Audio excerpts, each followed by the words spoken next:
Whoopah! We got celebs on the chopping block. Whoopi Goldberg, Susan Sarandon, Joey Rogan, and the biggest of all the names, The Rock. Dwayne The Rock Johnson is now in the sights of cancel culture because he originally defended Joe Rogan, then backtracked his support. And he's getting attempted. I'm going to use this a lot. You're going to see me use the bunny ears a lot for those that are just listening. The bunny ears is going to come from when I use the words they are canceling him, because I don't know who they is. It just seems like it's Twitter, the Twitterverse, which we've already proven through things like the social dilemma and just using our eyeballs. Most of that is not real people. It's bots. It's things to drum up content for people. Also, things that are bought and paid for by PR agencies, because controversy is always good for business. I have started to become skeptical as to whether or not this is actually a PR move on Rogan's part, right? PR works like this. I've talked about this a few times, right? If you want the public to know about you, they're going to sell a story and go, this is what this person did. This is what they said. This is their hot take on the situation, whatever it is. And then they're going to distribute it to the masses as if other people don't know. And you should know. All the while, it's being done by a team of people to drum up clicks, drum up views about this person, so that way their other endeavors become more successful, because people will learn about them. They'll go, hey, this is much ado about nothing. This person's actually a good guy, whatever. Or this person's a bad person, and they're going to go and talk about it more, only furthering the awareness of this person. Now, Rogan has been criticized before for being a racist and a bigot, but never before had someone taken every minute of his podcast, look for every time that he used the N-word, and put it back to back in like a 7-minute compilation of him just solely saying the N-word.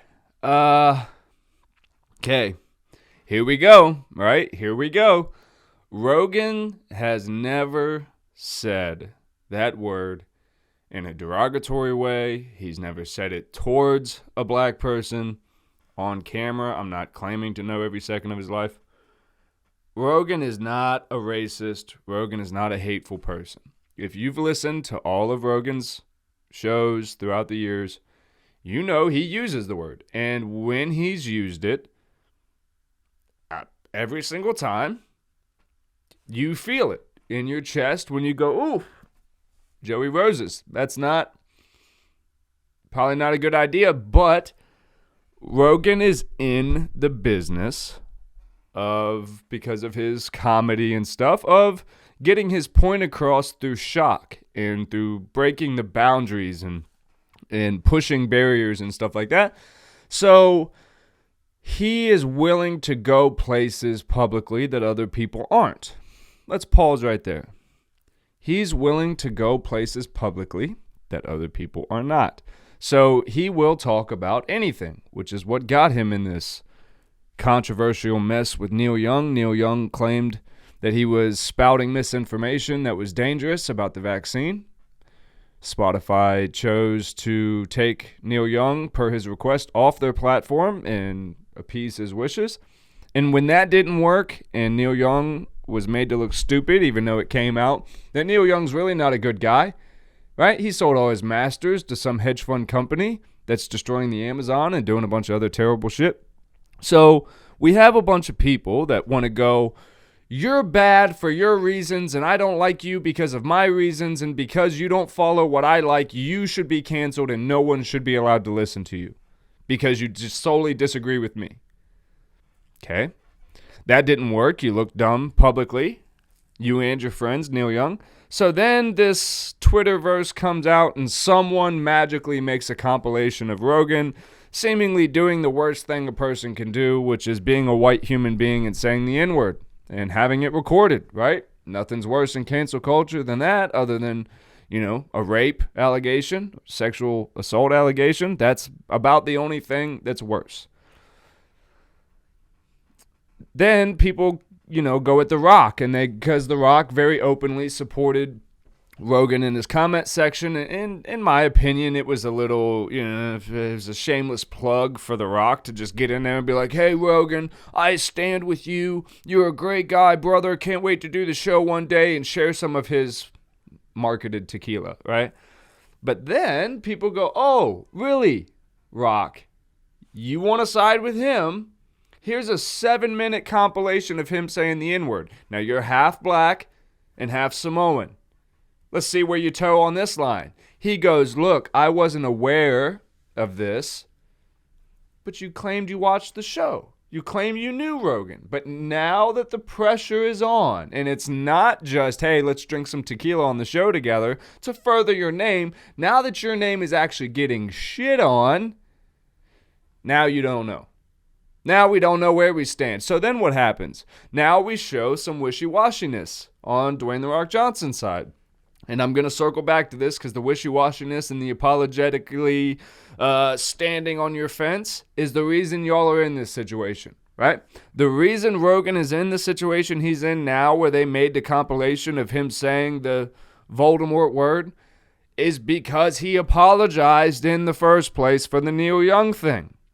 The whole deal with cancel culture is you've got a cesspool of people, or bots, or a mixture of the two, online that are nobodies, right? They're just chumming the bottom of the waters down here. They're nobodies. They don't have original ideas. They don't create anything. They don't do anything for anyone. So they go online and they go, because I'm nothing, you should be nothing. Because you've done things and you've taken bold stances and you've said things that I don't agree with, or I just feel like people will like me if I say I don't agree with this. Here's me shitting on you to bring you down to my level, so that way I can feel like what you did is attainable to me, even though I'm not shit. Send.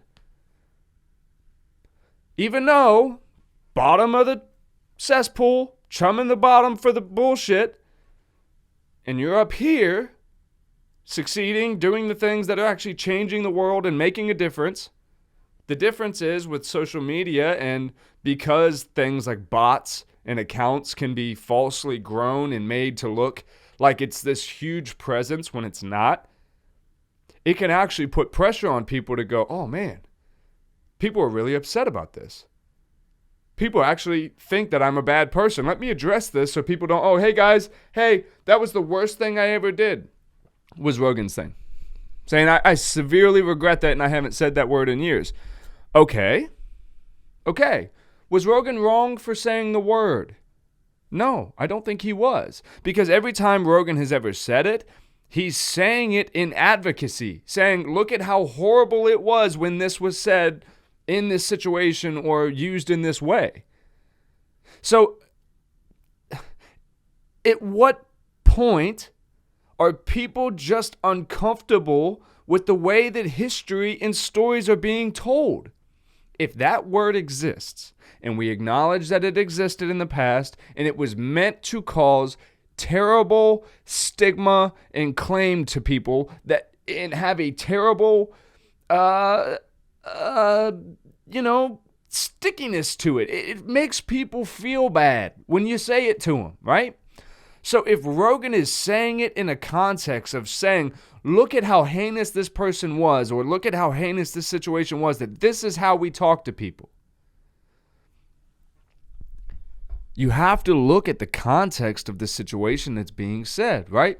It was the same thing when Kendrick Lamar went viral because he pulled that white girl up on stage to sing the song, and she sang the N-word with him during the song. And everyone around the world wants to act like you cut yourself off when a song comes on and you're in the car by yourself. Nobody does that because you're not being hateful. You're not being mean to anyone. You're singing the song. You're connecting to it in the way that it connects to. Now, let's put this caveat, a lot like Rogan did, myself included, right? I was a teenager in the early 2000s. What was big in the early 2000s? The Chappelle Show. What did they say all the time in the Chappelle Show? They had an entire segment called the N-word family, making fun of the word and if it was reversed and put on white people. right? So to act like there's this, oh, people don't say that word and people don't joke about that and that word is solely off limits. Well, just like calling everything gay back in the 90s and early 2000s, we grew from some shit. And even Chappelle and stuff would probably acknowledge, like, yeah, I didn't mean to turn it into something that made it almost culturally not accepted in any way to say it, but it almost made it culturally cool, right? Like, if you were a part of the hip hop culture and the thing, like, as a white dude who loves hip hop, I understand that there are things I cannot say. There are lyrics that I cannot recite, right? I understand that. That's publicly. Because I don't want anyone to think that I think it's okay to use that word. So I would say in the last 3 to 4 years even, I don't sing certain lyrics even when I'm alone by myself in the car. Why? Why don't I do that? Because I have kids. I've matured, right? I'm not just some punk kid in the car banging to the song that I love. I understand that the way you think and the way you train yourself in private to think and speak and feel is how you will ultimately portray yourself in real time around other people.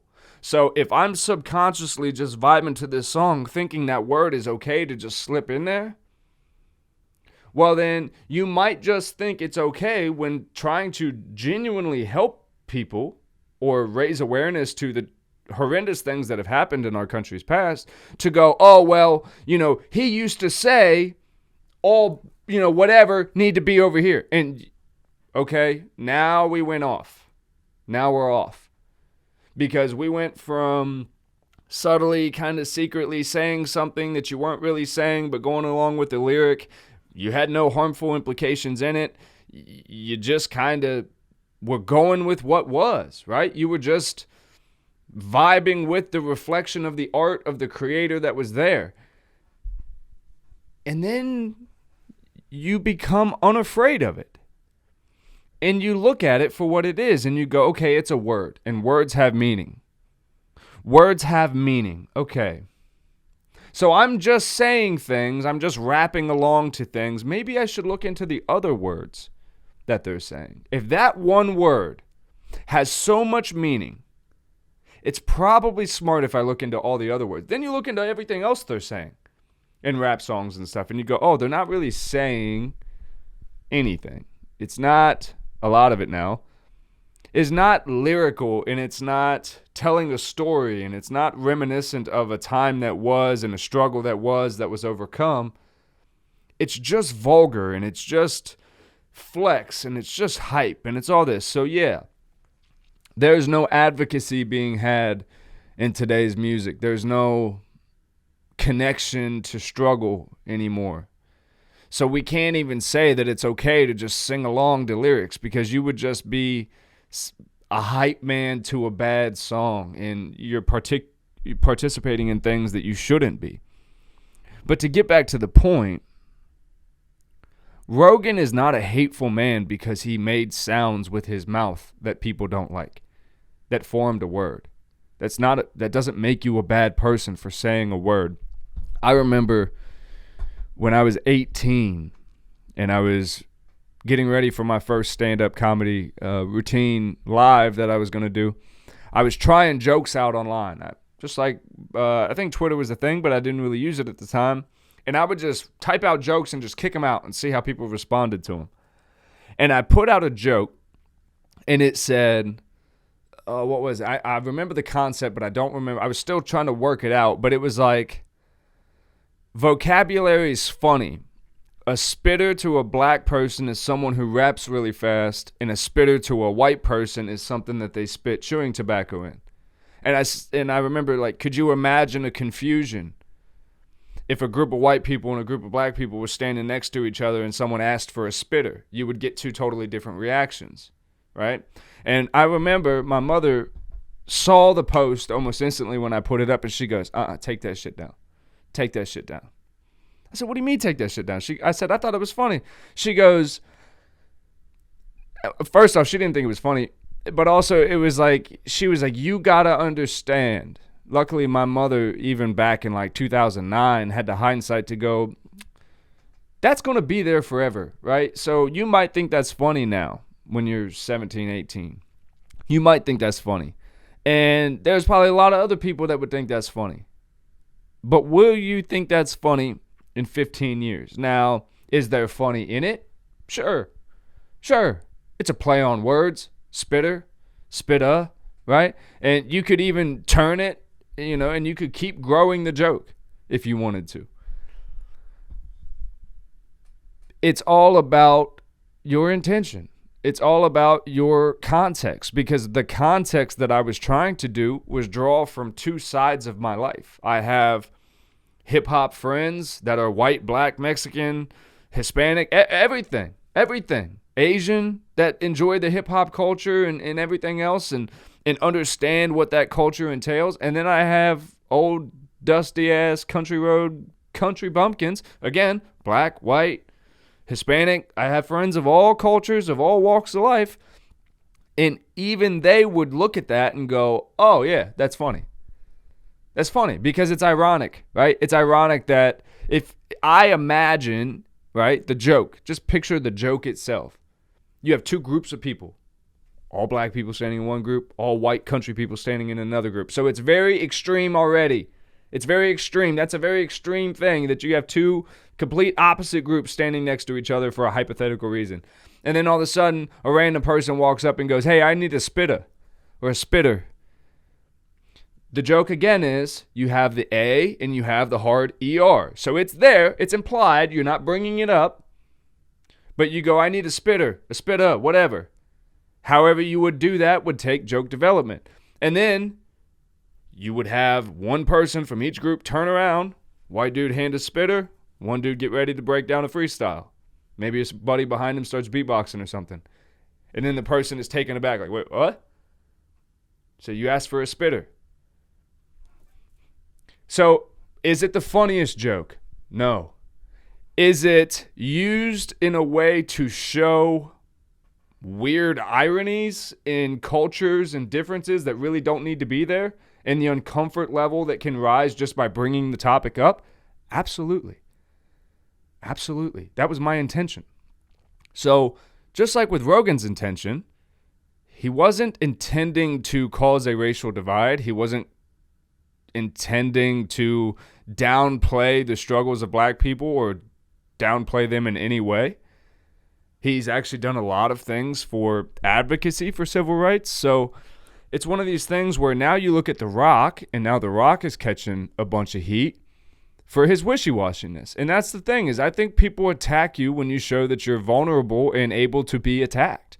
If you stand in it and go, I'm not sorry for any of the shit I said because I'm not a bad person and I didn't mean it in any bad way.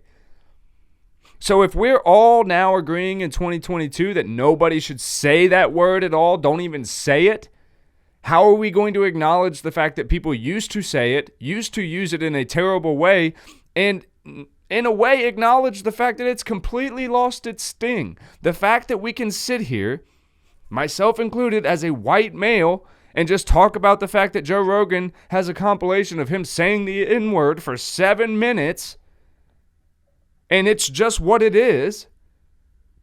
Spotify already said they're not going to silence him over it. They're not going to cancel him over it because they saw the context of what he was saying, and people are still pissed because you cannot take him down. Why? He is a person of substance. If you are a person of substance, let people dig. Let them talk their shit. Let the people like The Rock get on there for press reasons and try to pump their shit and backpedal. Look what happens to them. It brings us back to Whoopi talking out her ass. Now again, Whoopi did not claim that the Holocaust was not a racist thing. She was ignorantly confused, I believe, on how people considered it racist when it was Germans doing it to Jewish people, and she saw it as a white-on-white crime, even though she didn't really understand that there's black Jewish people. Yeah, we get it, right? So, again, We want to fry Whoopi over the hot coals because she said something. Look into the context of what she said. She wasn't trying to be hateful. She might have been a little ignorant to a situation, but it doesn't make her a bad person. Doesn't make her a good person either. You got to judge her across all timelines of what she's done. But we can't say that Whoopi is this icon and, has done all these great movies and all this stuff, and now on today's day and age, she's a piece of shit because she said this one thing. Or is it that she's hosted a show shitting on people for the last however many years, and that shit catches up with you? Susan Sarandon, very vocal on Twitter, reshares a picture of police officers standing around a vigil for a fallen police officer, and the caption is, "I'm going to show or tell my kids this is what fascism looks like." Saying that, oh, we need all these cops so bad, but we didn't need them the day of this funeral. What the fuck is wrong with you? Hey, Sarandon, I know you didn't make the tweet, but fucking shut up. Like, you people in Hollywood need to realize how disconnected you are. You don't have your finger on the pulse of society like you think you do. No one is going to think that's okay. Not a functioning member of society is going to be like, yeah, I agree with that. Dead cops are what we want to support. Fascism. Shut the fuck up. Same thing with The Rock, dude. Shut the fuck up. Go make Gorilla Up a Skyscraper #9. Whatever the fuck you want to call your next movie where you're chasing some figurative Hong Kong character up a fucking skyscraper only to come down and be a water rescue specialist. Whatever the fuck you're doing, dude, do it. But stop trying to be trending off stuff like shitting on people. It just doesn't make any sense. Why you would then comment, talking about The Rock again, why you would comment to someone and go, I wasn't aware that Rogan ever said this. You're just showing that you don't know what the fuck you're talking about. Whether it was when you went in to support him and let's do the show and drink some tequila, or when you were like, I wasn't aware of that. Either way, you're showing you don't watch the show, so your voice should be silent. It's the reason you've never been on this show, probably. The only reason you even fessed up is because you have some kind of involvement in the UFC now. In all this, you can see it's people searching for this holier high ground. And we got to let it go. We got to let that holy high ground go. None of us are perfect. We've all said and done really stupid shit. And you have to judge people for who they are now and the context in which they're acting now. Not the way you took it. That's very important. We can't even do that in our own daily lives. You hear something that your spouse says and you go, well, why are you talking to me like that? I didn't talk to you like anything. But we take shit so weird and so personal, and everything is so personal to us because we feel like it should be. When really we should step back and just go, oh, people are really out here making change. And when change is being made, things get very uncomfortable. Sometimes language is pretty strong, and it can make us real uncomfortable to talk about things like civil rights and the Holocaust. And we might get it wrong because our history has been very blurred throughout time. But the only way we're going to correct it and teach the right way and the truth is to talk. Silencing each other is not ever going to be the answer. If we silence people, then we lose the ability to speak to them, for them to learn, for them to grow. That's what we want. That's what our society should always be about. And with that, I'm getting out of here. I love you guys so much. Be kind to each other. Check out the roadtoredemptionpodcast.com for all the merch in the past episodes. We love you so much. Make sure you thumbs up this video, subscribe, hit the bell to get notified, and I'll see you on the next one. Love you so much.